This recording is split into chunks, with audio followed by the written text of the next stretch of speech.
Hi there, Sandy. So the AIC among the smaller parties caused quite an upset in the last few years. Are they expecting to repeat that feat? Yes, the AIC is about to launch their manifesto here in Port Elizabeth at the Lillian Goyes Hall in KwaZulu-Natal. The highlights of the manifesto expected is that they want to create jobs, they want to get rid of the tender system, and they want to create an office of the traditional affairs which would be similar to that of the office of the Chief Justice. I'm now joined by Sono Boyeye. He is the Deputy Mayor of Nelson Mandela Bay and he is the Chairman of the AIC in Port Elizabeth. Thank you so much for joining us. I really appreciate it. Now, we're going to hear the manifesto and the promises your party is going to give to your voters. What are the highlights that we can expect today?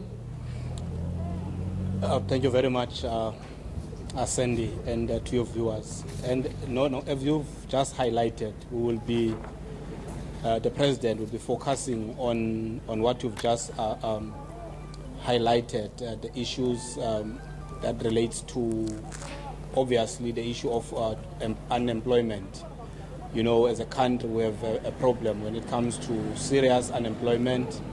The President will be touching on that as to what the AIC think can be the solution. Issues of free education. You know, our people or young people are having this burden of going to school. They come out, they have this huge burden of paying back huge sums of money, which is something that sets them back when they start new life. You start a new life as a professional, but you have this huge burden on you. So the President would be touching on such issues. Obviously, the others is the ones you've just mentioned. We, as an AIC, you know, we might be in Nelson Mandela Bay today, but AIC originates from the rural areas, and so we strongly believe about making sure that the traditional aspect of us is not forgotten. The chiefs, all of that, the President would be touching. So those could be the highlights for now. And the other part is the issue of public health. We have a serious problem when it comes to health in our country.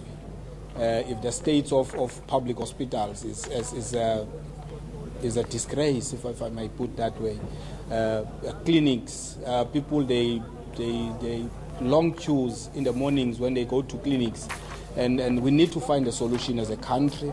Our people cannot be subjected to that forever.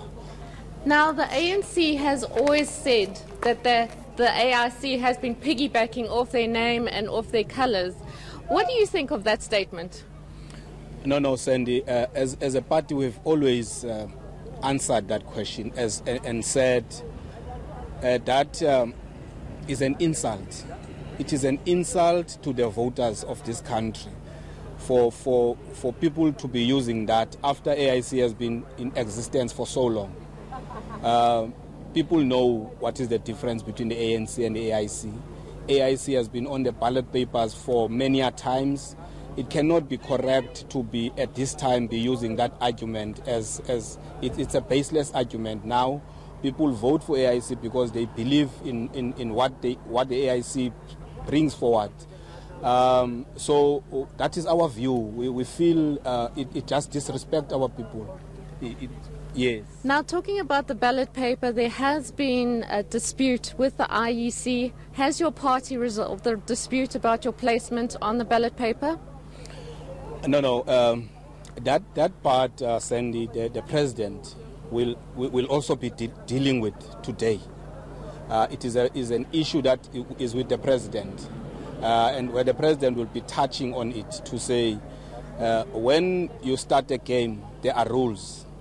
You don't change the games in the middle of the game. You don't change the rules in the middle of the game. So we believe what we are saying as a party is something that was agreed upon, and that should be respected. That is all we are saying. We are not fighting about anything. People say we want to be put next to the ANC, which is not the case. The the president will be touching on that one.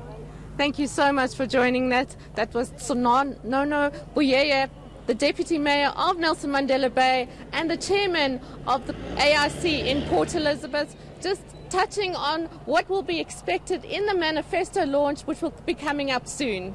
ENC reporter Sandy McCowan live for us in Port Elizabeth this hour. Thank you.